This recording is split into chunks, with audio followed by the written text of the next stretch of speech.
Assalamualaikum warahmatullahi wabarakatuh.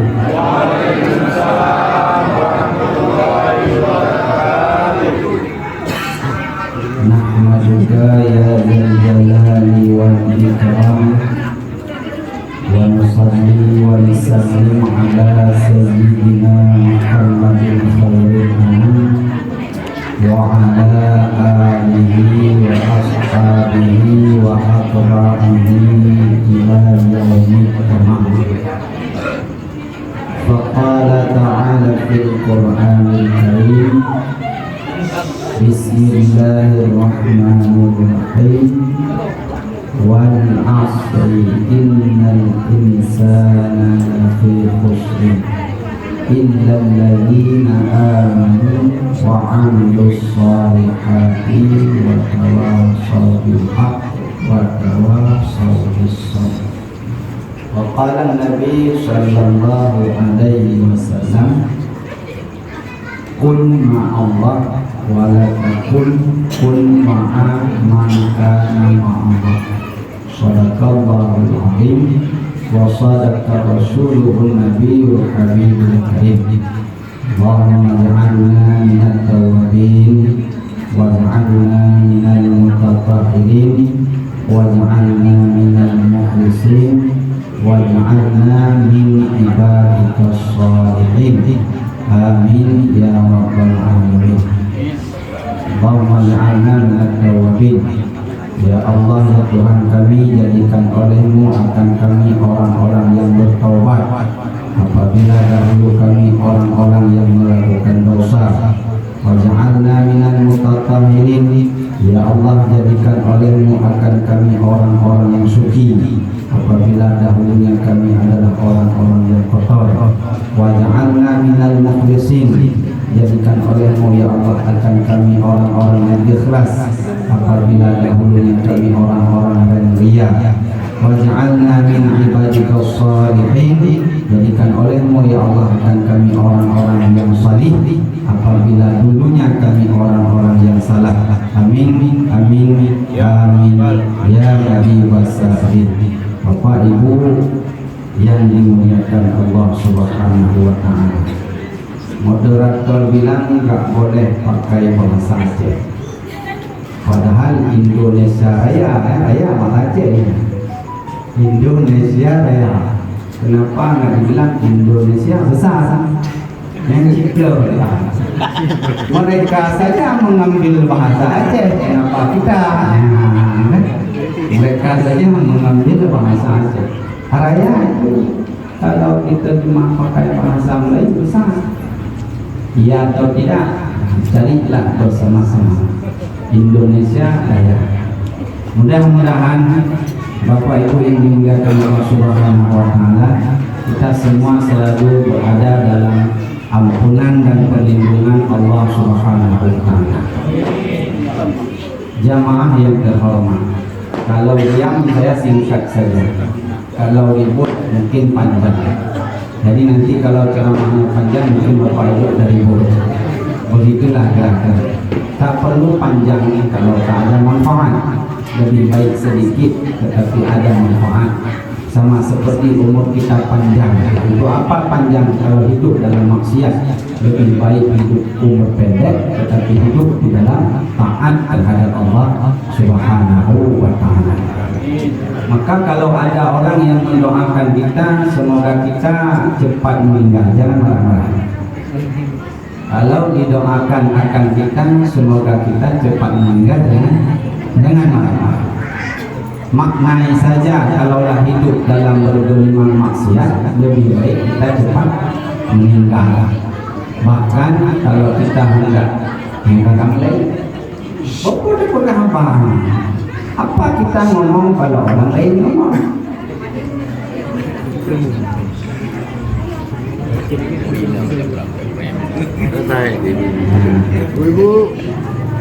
Ibu, Bapak Ibu yang dimuliakan Allah Subhanahu wa taala, satu saja nasihat yang melanda panjang-panjang. Nasihat seorang ulama, apa kata beliau? Aksin ila maksin. berbuat baiklah engkau kepada orang yang berbuat baik kepadamu, dan jangan berbuat buruk engkau kepada orang yang membuat buruk terhadapmu. Sesungguh keburukan itu Allah lah yang membalasnya. Saya ulangi, kalaupun nggak didengar lagi, itu satu nasihat. Kalau dijalankan kan luar biasa, sama memadai. Saya ulangi, ahsin ila nafsi, berbuat baiklah kalian kepada orang yang berbuat baik kepadamu, dan jangan berbuat buruk engkau kepada orang yang berbuat buruk terhadapmu. Kenapa? Sesungguh keburukan itu Allah lah yang membalasnya. Nasihat tersebut disampaikan oleh seorang ulama kepada seorang pemimpin kala itu. Ada pemimpin kala itu yang memang meminta kepada seorang ulama untuk setiap pagi diberi nasihat. Pemimpin dahulu meminta nasihat kepada ulama. Pemimpin dahulu meminta nasihat kepada ulama. Setiap pagi datang ulama tersebut hanya satu kata, ahsin ila nafsi, berbuat baiklah kamu kepada orang berbuat baik, hai pemimpin. Jangan kamu berbuat buruk kepada orang yang berbuat buruk terhadapmu. Sesungguh keburukan itu Allah lah yang membalasnya.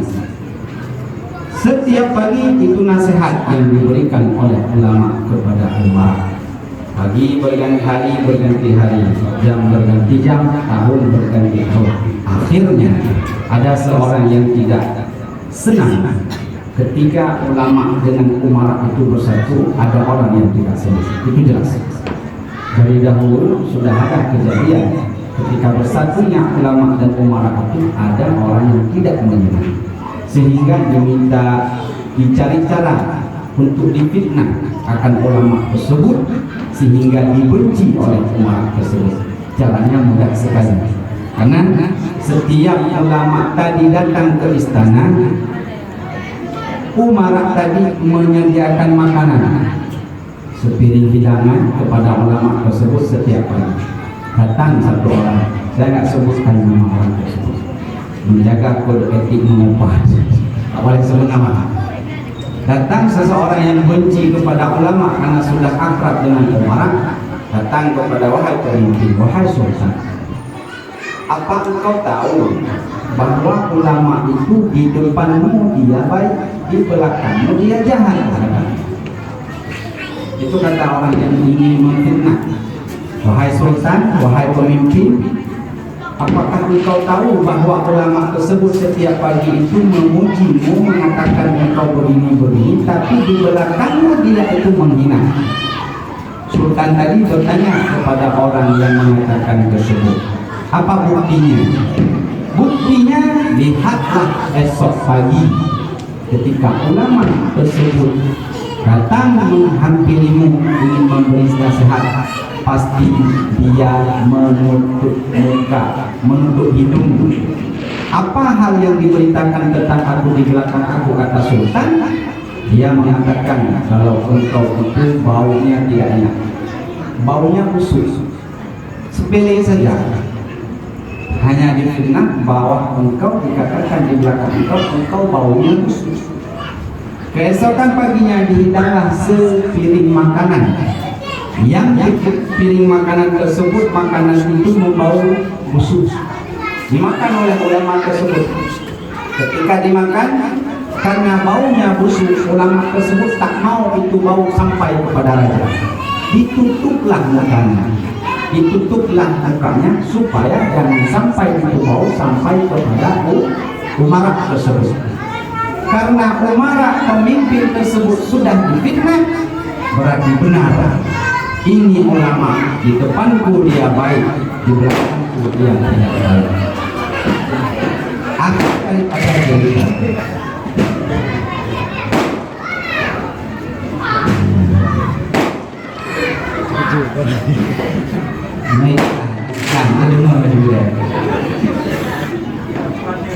singkat cerita, dipanggillah Al-Ghajur. Kala itu Al-Ghajur, kalau sekarang nggak tahu entah apa namanya. yang mengeksekusi orang yang tidak disenangi oleh pemimpin. Tak tahu tahapannya, dipanggil. Al-Ghujur, tolong ini surat. Jadi memberikan selembar surat kepada anak buah raja, anak buah pemimpin, diberikan selembar surat supaya selembar surat itu disampaikan kepada Al-Ghujur. Surat itu diberikan kepada siapa? Kepada ulama tersebut. Raja tadi memesan, hai ulama, tolong daku ini hari. Ini surat jangan kamu buka. Tolong ini surat kamu berikan kepada yang dimaksud. Siap, raja. Ulama tersebut dia tidak membuka apa isi surat. Padahal isi surat adalah supaya mengeksekusi orang yang membawa surat tersebut. Yang tidak buka suratnya. Rupanya ketika Umara tadi, pemimpin tadi memberikan selembar surat kepada ulama, dilihat oleh orang yang memfitnah dia tadi. Akhirnya ketika dia keluar istana, dijumpai oleh orang yang tidak senang terhadap ulama tadi. Ditanya apa yang diberikan saja. Tidak ada, yang ada selembar kertas. Kembalikan kertas tersebut. Diminta oleh dia. Pasti yang dipikir ini adalah cek uang. Dipikir oleh dia. Diberikan oleh ulama tersebut dan diamanahkan supaya disampaikan kepada maksud yang dituju. Singkat kata, dibawalah surat tersebut kepada yang dimaksud tadi. Al-Ghujur.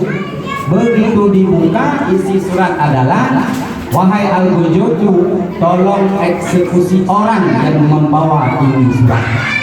Akhirnya Al-Ghujur, singkat kata, menarik pedangnya, langsung dieksekusi, kepalanya putus. Diambil kepalanya, dimasukkan dalam kantong atau dalam goni, dibawa menghadap raja, pertanda amanah raja telah dilaksanakan. Begitu dibuka oleh raja, terkejut dia. Kenapa yang ada di dalam kantong plastik ini kepala orang yang mengatakan bahwa ulama tadi tidak bagus? Kenapa tidak kepala ulama tadi dalam kantong plastik ini? Besok pagi datang ulama tersebut, seraya memberi nasihat seperti biasanya. Wahai raja, ahsin ila muhsin, perbaiklah kamu kepada orang yang berbuat baik terhadapmu. Jangan berbuat buruk, wahai raja, kepada orang yang membuat buruk terhadapmu. Sesungguh keburukan itu Allah lah yang membalasnya. Raja bertanya, wahai ulama, surat yang diberikan kepada engkau kemarin, kenapa bisa di tangan dia? Akhirnya diceritakan secara singkat. Ketika saya keluar istana, dia meminta surat segala macam sehingga sampailah pada ini hari putus kepala yang memfitnah tadi. Apa kata Umar tadi? Yang padahal maksud engkau yang dieksekusi, bukan dia. Disitulah nasihat terakhir ulama terhadap pemimpin. Wahai pemimpin, kan sudah kukatakan, ahsin ila muhsin, berbuat baiklah kamu kepada orang yang berbuat baik terhadapmu. Jangan berbuat buruk kepada orang yang berbuat buruk terhadapmu. Sesungguh keburukan itu Allah lah yang membalasnya. Rupanya tidak ada bekasan nasihat seorang ulama yang setiap paginya datang menghampiri raja di istana. Apa itu yang dimuliakan Allah Subhanahu wa Ta'ala? Intisari daripada cerita ini apa? Yang pertama, agama memerintahkan kita berbuat baik, tidak mesti kepada orang yang berbuat baik terhadap kita, tetapi boleh saja kita berbuat baik terhadap orang yang belum pernah melakukan kebaikan terhadap kita. Kalaupun ingin membalas kebaikan, terutama dulu kepada orang yang pernah melakukan kebaikan terhadapmu. Satu. Kedua, ada orang yang memang benci terhadap kita. Yang namanya masyarakat, rambut sama hitam, pikiran tentu beda. Mungkin FAT lebih tahu bagaimana kondisi masyarakat. Lurah lebih tahu bagaimana kondisi setiap RT. Di atas itu sampai kepada presiden lebih mengetahui mana rakyat-rakyatnya yang tidak senang terhadapnya, lebih mengetahui. Artinya apa? Masyarakat ini memang hidupnya sama-sama, tetapi tujuan hidupnya pasti berbeda-beda. Ada yang baik, ada yang tidak baik. Maka ketika orang melakukan keburukan terhadap kita, agama memerintahkan jangan balas keburukannya dengan keburukan yang lain. Tapi bagaimana? Serahkan saja kepada Allah, karena keburukannya itu Allah lah yang akan membalasnya. Dua. Ketiga, seyogianya ketika ada pemimpin dengan ulama itu dekat, jangan kita berburuk sangka kepada ulama tersebut. Jangan. Karena tindakan orang alim itu lebih kita pahami daripada orang yang tidak alim. Dan jangan sekali-kali menghina akan ulama. Yang melarang menghina ulama itu siapa? Nabi. Apa kata Nabi? Man akramal aliman. Orang siapa yang memuliakan orang alim, ulama, faqad akramani, maka sungguh dia telah memuliakanku, kata Rasul. Wa man akramani, barang siapa yang telah memuliakanku, faqad akramallah, maka sungguh dia telah memuliakan Allah. Wa man akramallah, barang siapa yang telah memuliakan akan Allah, fa ma'wahul jannah, maka tempatnya di dalam surga. Sebaliknya, barang siapa yang telah menghina ulama, maka dia telah menghinaku. Barang siapa menghinaku, dia telah menghina Allah. Barang siapa yang menghina Allah, tempatnya di dalam neraka. Bapak Ibu yang dimuliakan Allah Subhanahu wa taala. Simpulannya ketiga ini, janganlah berburuk sangka terhadap sikap orang yang dilakukan yang kita tidak memahami apa tujuannya. Keempat, seyogianya hidup bermasyarakat ini tak perlulah menilai kejelekan orang. Yang diperintah menilai adalah kejelekan kita. Kalau ingin melihat, lihatlah nilai baik yang ada pada orang, jangan lihat nilai buruk pada orang. Kalau pada kita, lihatlah keburukan yang ada pada kita, jangan selalu melihat kebaikan pada kita. Ini yang keempat, sangat berbeda dengan praktek umat di akhir zaman. Sebaliknya, kalau kita yang selalu melihat keburukan orang, kebaikan orang, jangan nampak. Justru kita menampilkan kebaikan kita sendiri, justru kita menutupi keburukan kita sendiri. Ini yang sedang terjadi. Maka oleh karena demikian, Bapak Ibu yang dimuliakan Allah Subhanahu wa taala, yang menjadi inti pembicaraan kita malam ini, tidak usah panjang-panjang, praktekkan saja yang pernah diperintah ulama. Biarpun kepada seorang pemimpin juga itu nasihat berharga bagi kita ini malam. Ahsin ila muhsin, ahsin ila muhsin, ahsin ila muhsin. Berbuat baiklah kepada orang yang berbuat baik terhadap, dan jangan berbuat buruk terhadap orang yang berbuat buruk terhadapmu. Sesungguhnya keburukan itu Allah lah yang membalasnya. Kamu kaji?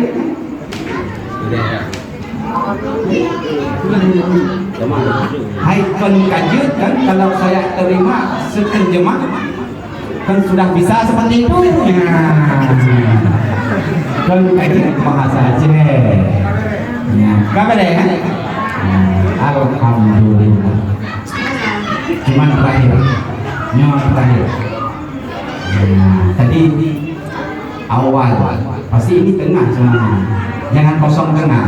Tadi awal pendahuluan, pertengahan saya ingin sampaikan. Jangan kita nggak mengaji malam ini, mengaji. Saya bacakan sedikit matan kitab dan saya sedikit surah, nanti ada akhirnya. Kata Miqdad bin As'ad. Kalau tanda Miqdad bin Aswad. Miqdad itu sahabat Rasul. Nah, ini nasihat yang kedua pada yang malam. Mungkin belum ada orang yang mendapat nasihatnya, nasihat pertama. Tokoh dan kawan ramainya, karena orangnya hendak kenal nasihat lah. Kan nasihat pertama. Miqdad bin Aswad berkata, masuk aku atas Abu Hurairah radhiyallahu anhu, maka mendengar aku akan dia berkata, sabda Nabi sallallahu alaihi wasallam, terlebih baik ibadah satu saat daripada ibadat satu tahun. Berfikir sesaat lebih baik daripada ibadat satu tahun. Itu kala Miqdad bin Aswad masuk ke rumah Abu Hurairah. Abu Hurairah sedang mengucapkan hadis Nabi. Apa hadis Nabi tersebut? Berfikir sesaat itu lebih baik daripada ibadat satu tahun. Kemudian Miqdad bin Aswad itu masuk akan Ibnu Abbas, masuk ke dalam kediaman Ibnu Abbas. Ibnu Abbas pun sedang berkata hadis Nabi. Apa kata Ibnu Abbas? Berfikir satu saat itu lebih afdal daripada ibadat 70 tahun. Yang ketiga, Miqdad bin Aswad masuk menemui Rasul sallallahu alaihi wasallam. Maka Miqdad bin Aswad mengkhabarkan kejadian Abi Hurairah dan Ibnu Abbas kepada Rasul. Dikabarkanlah oleh Miqdad bin Aswad dengan demikian hal tadi, maka Rasul menjawab, benar mereka itu. Ketika Miqdad bin Aswad menceritakan kepada Rasul, aku masuk ke dalam Abi Hurairah, dia sedang mengatakan berfikir sesaat lebih baik ibadat satu tahun. Kemudian aku menemui Ibnu Abbas, dia mengatakan hadis. Apa kata beliau? Berfikir sesaat itu lebih baik daripada ibadat 70 tahun. Disampaikan, rupanya dari dulu sudah ada orang yang tidak percaya kepada perkataan ulama. Ada, dari dulu sudah ada. Buktinya disahihkan kepada Rasulullah SAW. Apalagi sekarang lebih banyak lagi yang tidak percaya kepada perkataan ulama. Ditanyakan kepada Rasul, benar yang dikatakan oleh mereka? Rasul menjawab, benar. Tetapi kebijaksanaan Rasul itu memanggil orang yang bersangkutan. Siapa dia panggil? Kata Rasul, hai Miqdad bin Aswad, tolong panggilkan Abi Hurairah dan tolong panggilkan Ibnu Abbas menjumpaiku.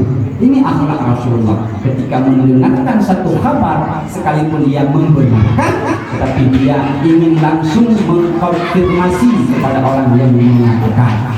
Jangan seperti sekarang, apa kita dengar dari orang langsung divonis. Apa yang divonis? Ya apa yang divonis. Akhirnya apa kata Rasulullah SAW?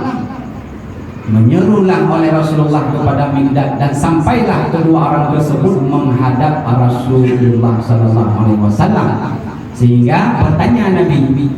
Yang pertama ditanya Sami kepada Abi Hurairah. Wahai Abi Hurairah, apa maksud engkau mengatakan berfikir sesaat itu lebih baik daripada ibadat 1 tahun?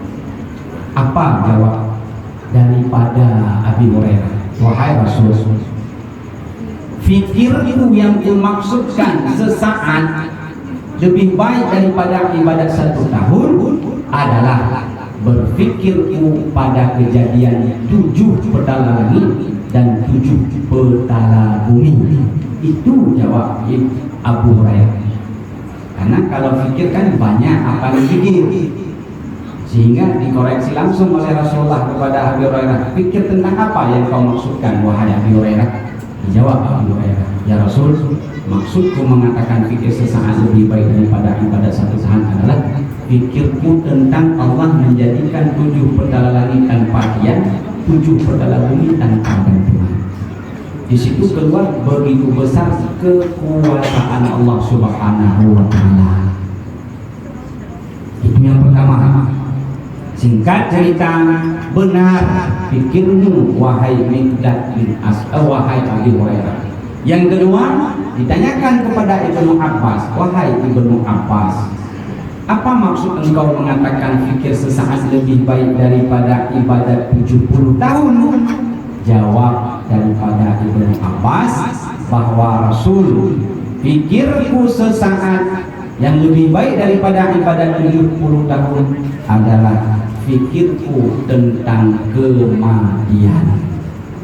Bapak Ibu yang dimuliakan Allah Subhanahu wa Ta'ala, kesimpulan daripada cerita tersebut adalah bukan dalam artian enggak ibadat lagi, asik pikir-pikir mati saja, bukan itu. Kata riwayat Ibnu Abbas, berpikir sesaat lebih baik daripada ibadat 70 tahun, pikir tentang mati. Ya udah, besok nggak usah ngaji lagi, nggak usah salat lagi, duduk di rumah pikir mati saja. Bukan itu maknanya. Artinya apa? Dengan memikir mati itu, besok saya mati, besok saya mati. Ini hari terakhirku berada dengan jemaah Syirul Muqtadin yang ada di Batu Ampar. Kalau memikir seperti itu apa? Kalau ini hari terakhirku, maka ibadatku hari ini aku seriuskan terhadap Allah.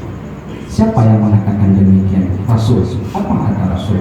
Wa'man idunyaka ka'annaka ta'isun abadan, wa'man lil akhiratika ka'annaka tamutu abadan. Bekerjalah kamu terhadap duniamu seolah-olah kamu hidup 1000 tahun, dan beramallah kamu untuk akhiratmu seolah-olah kamu mati esok.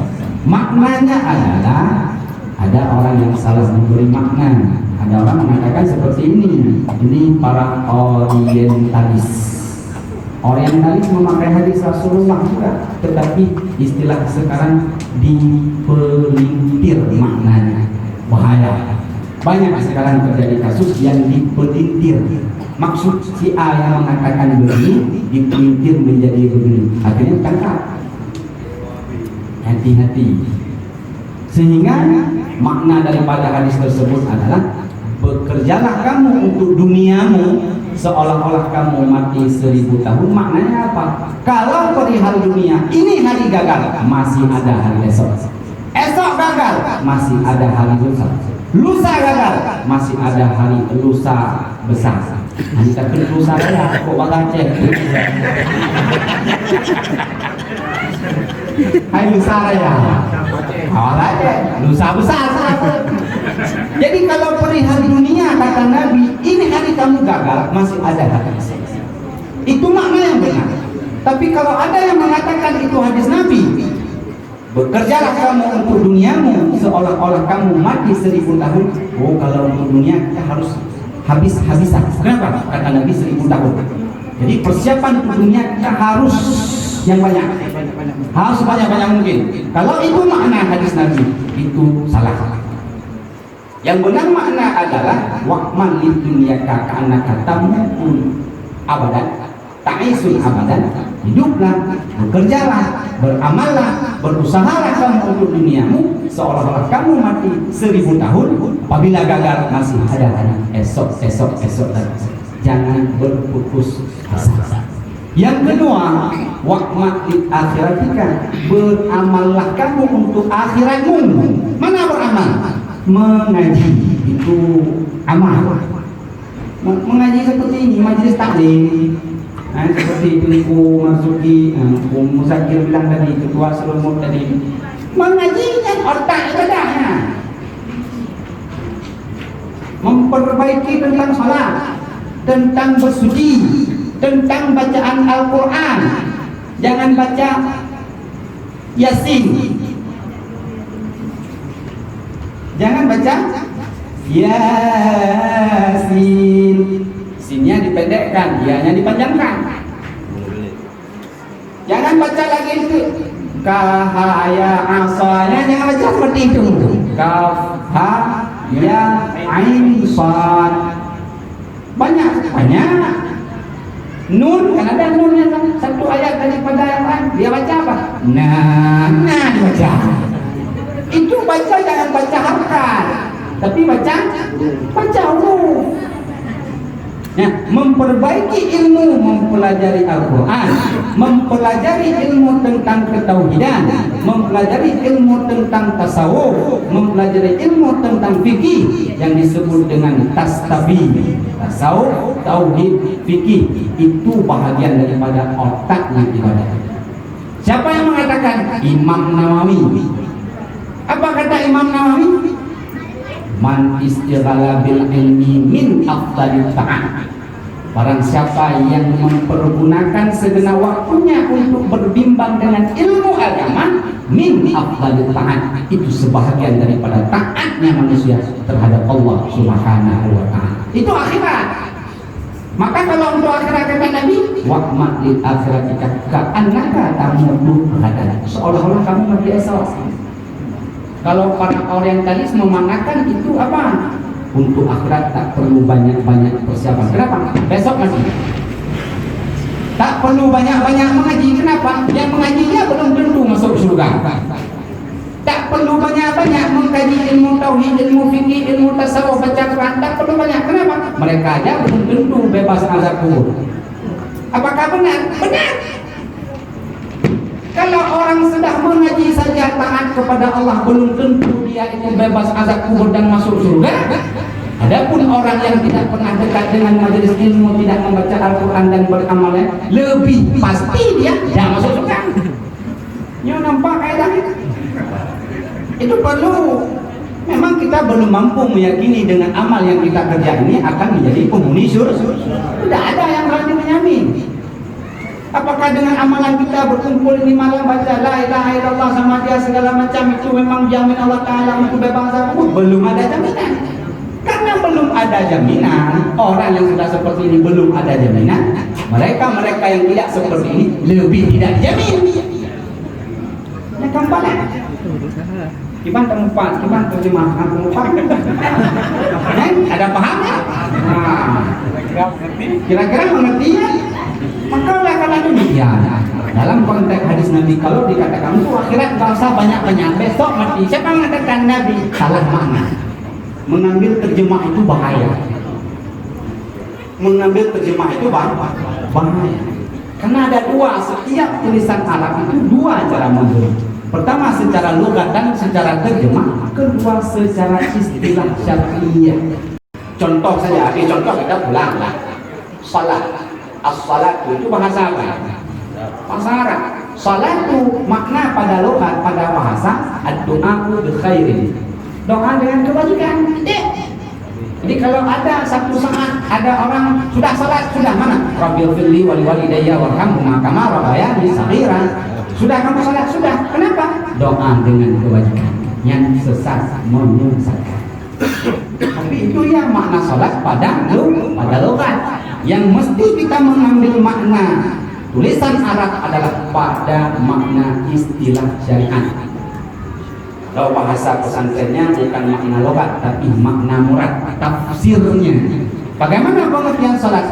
As-salatu huwa aqwalun wa af'alun muhtatamatun bit takbir wa muhtatamatun bit taslim bi syara'atin makhsusah. Beberapa perkataan dan beberapa perbuatan yang dimulai dengan takbir, disudahi dengan salam, disertai dengan beberapa syarat yang telah terkhusus titik. Itulah salat. Jadi makna salat saja. Begitu pula hadis Nabi tidak boleh mengambil secara terjemah, berbahaya. Seolah-olah Nabi memesan untuk dunia harus jangan cari persiapan untuk akhirat, nggak sabar banyak, besok mati. Padahal makna sebaliknya adalah untuk dunia tak perlu ragu, tak perlu takut, karena Allah sendiri yang menjanjinya dalam Al-Quran. Rezekimu, jodohmu, anakmu, matimu, iman atau segala macam itu sudah ada dalam genggaman Allah Subhanahu wa Ta'ala. Kita hanya apa? Memohon supaya Allah mentakdirkan kepada kita hal-hal yang baik. Bagaimana sering kita membaca doa kunut. Apa salah satu daripada makna doa kunut? Wa qina bi rahmatika syarra ma qadait. Ma qadaita ana waqaf ma qadait. Apa artinya? Ya Allah, ya Tuhan kami, waqina waudan qina, pelihara olehmu ya Allah akan kami birahmatika, dengan kasih sayangmu ya Allah, syarra ma qadait, akan keburukan-keburukan yang engkau tentukan. Bahasa pahamnya begini, ya Allah pelihara olehmu ya Allah akan kami dengan kasih sayang akan ketentuan-ketentuan burukmu terhadap kami. Doa. Maka oleh karena demikian, jadi kesimpulan di pertengahan adalah carilah dunia sebanyak mungkin, tapi dengan catatan jangan tinggal untuk akhiratmu. Mana akhiratmu? Mengaji. Mana akhiratmu? Salat. Mana akhiratmu? Puasa, sedekah dan lain semacamnya. Oleh karena demikian, mudah-mudahan Bapak Ibu yang telah berhadir pada balai babul khairat, babu pintu khairat, kebaikan. Kalau mau perlu kebaikan, datanglah kemari. Ini pintunya aja seperti ini, apalagi gudangnya nggak tahu dah macam mana. Nah, Ali kan pernah mengatakan, Nabi pernah mengatakan kepada Ali, apa kata Nabi kepada Ali? Ana madinatul ilmi, aku adalah gudang ilmu. Wa Ali babuha, dan Ali adalah pintunya ilmu. Rupanya, ini menjadi makna tersirat. Ketika ada orang besar mengatakan orang lain besar, ada orang yang marah. Nabi mengatakan kepada Ali, ana madinatul ilmi, aku adalah gudang ilmu, kata Nabi. Wa Ali babuha, Ali itu pintunya ilmu. Kalau mau ke gudang melalui pintu. Rupanya ada 10 orang yang tidak setuju dengan perkataan Nabi terhadap Ali. Itulah dia orang-orang Khawarij.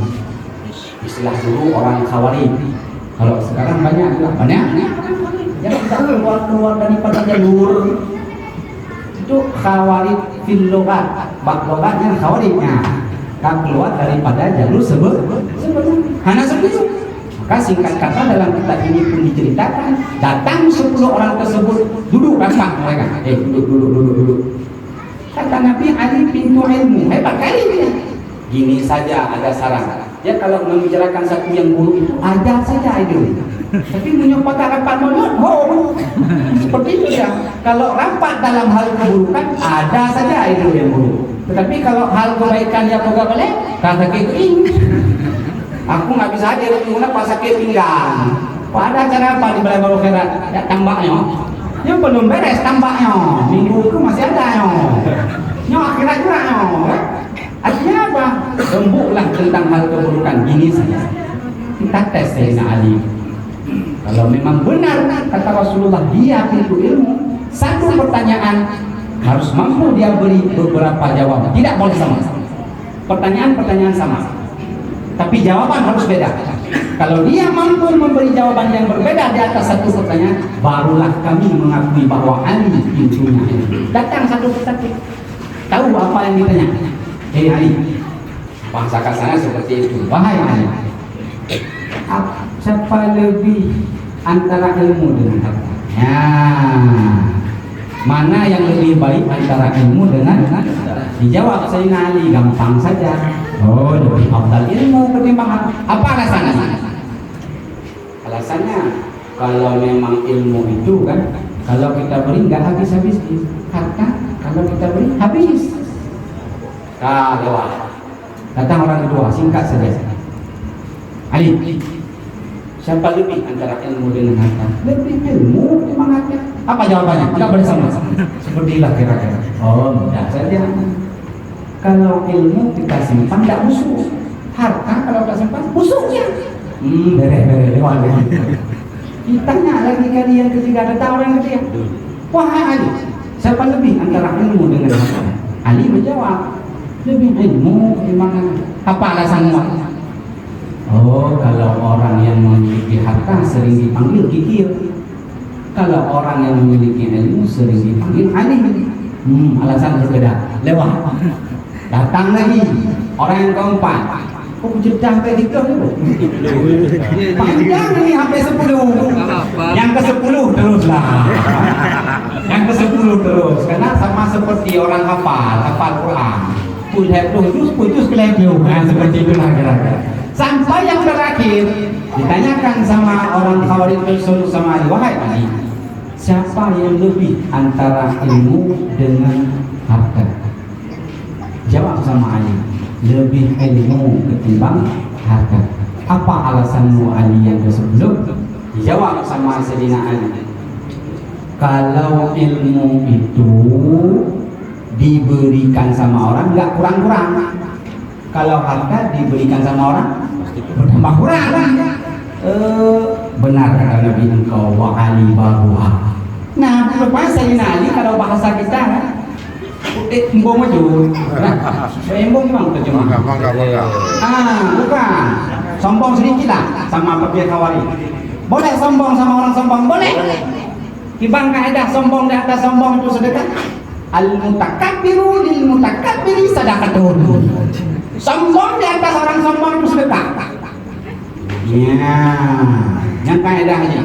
Jadi Ali agak sedikit sombong. Hai, baru 10 orang. Andai kata datang lebih daripada 10, aku siap memberi alasan yang berbeda tentang lebihnya ilmu ketimbang harta. Bapak Ibu yang dimuliakan Allah Subhanahu wa taala. Oleh karena demikian, sebagaimana seruan Pak RT tadi, tunggu sakit, mari kita hadiri majelis ilmu yang telah ada. Ya, di mana saja tidak masalah. Yang penting ada mencari ilmu, memperbaiki sholat, ilmu tentang yang wajib-wajib itu mari kita hadiri. Karena Nabi juga pernah berpesan, asyaddu khusratan yaumal qiyamah man amkanahu talaqul ilmi falam yatlu. Apa kata Nabi secara terjemah?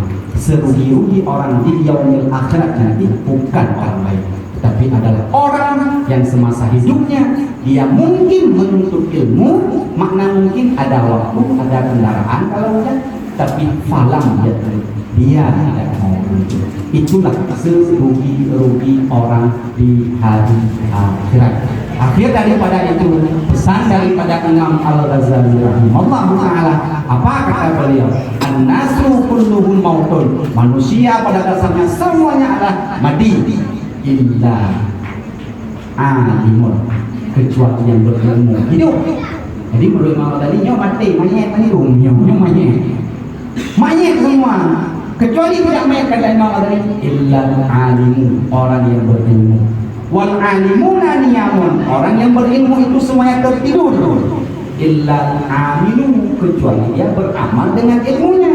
Jaga. Wal amiluna mukhtarun illal mukhlisun, orang yang telah beramal dengan ilmunya rugi, kata Imam Ghazali, kecuali mukhlisun, orang-orang yang ikhlas terhadap Allah Subhanahu wa taala. Mudah-mudahan Bapak Ibu dijadikan oleh Allah Subhanahu wa taala pada tahun 2021 orang-orang yang ikhlas. Bagaimana doa yang telah kita panjatkan tadi, Allahumma ja'alna minat tawabin, wa ja'alna minal mutatahhirin, wa ja'alna minal mukhlisin, wa ja'alna min ibadikas shalihin. Amin amin ya rabbal alamin. Bapak Ibu yang dimuliakan Allah Subhanahu wa taala, kalau bicara tentang tausiah ada saja yang kita bicarakan. Cuman nggak sanggup dengar lagi. Nah, jadi hanya itu saja. Pendahuluan sudah ada, pertengahan sudah ada, penutupan golongan. Amin. Nah, penutupan penutupan pada malam yang mulia ini adalah satu hadis Rasul Sallallahu Alaihi Wasallam. Kata Rasul, di akhir zaman nanti, di akhir zaman kita termasuk orang yang hidup di akhir zaman. Kenapa kita dikatakan orang akhir zaman? Tidak ada lagi Nabi setelah Muhammad. Kalau Nabi Isa itu bukan akhir zaman, masih ada Nabi setelahnya. Kalau Nabi Muhammad tidak ada lagi, kita orang-orang akhir zaman. Apa kata Rasul Sallallahu Alaihi Wasallam? Kun ma'allah, adalah kalian semua ini beserta Allah. Walatakum, dan jika kamu tidak mampu ada beserta Allah, kun ma'a man kana ma'allah, adalah kalian beserta orang-orang yang orang tersebut beserta Allah. Saya ulangi kesimpulan penutup. Kun ma'allah adalah kalian beserta Allah. Wala takun, apabila kamu tidak mampu ada beserta Allah karena ilmu yang terbatas, karena memang ibadahnya kurang, kun ma'amang kana ma'allah adalah kalian beserta orang yang orang tersebut beserta Allah. Mudah-mudahan kita terpelihara hidup di akhir zaman. Kalau sudah dikomando sama ulama, turun di lapangan. Siap. Allahu Akbar. Allahu Akbar. Baik kilo hanya bukan mau lanjutku. Jangan dipikir saya nggak bisa. Kalau sudah dibutuhkan. Siap. Keluar apa yang ada? Takbir. Allah. Kecil bu. Artinya apa? Kalau memang di akhir zaman itu seperti pepatah Imam Syafi'i, carilah ulama yang dibenci. Itu yang benar. Carilah ulama yang tersitulah kita ada di dunia. Jadi kalau sudah ada komando nanti hidup harus siap. Kenapa saya bilang ibu? Ibu ke siapa? Kan ya? Anak pakat gaya. Alah. Kalau ibu enggak pakat, izinkan suami. Yang tak pakat? Ini urusan pakat. Ini hanya tempatnya jangan marah terhadap saya. Ya, mudah-mudahan ada manfaat apa yang kita bicarakan pada malam. Akhirul kalam adalah mudah-mudahan pokoknya selalu berada dalam ampunan dan perlindungan Allah Subhanahu wa taala. Amin amin ya rabbal alamin. Sekian, terima kasih. Mohon maaf atas segala kekurangan. Terima kasih atas segala perhatian.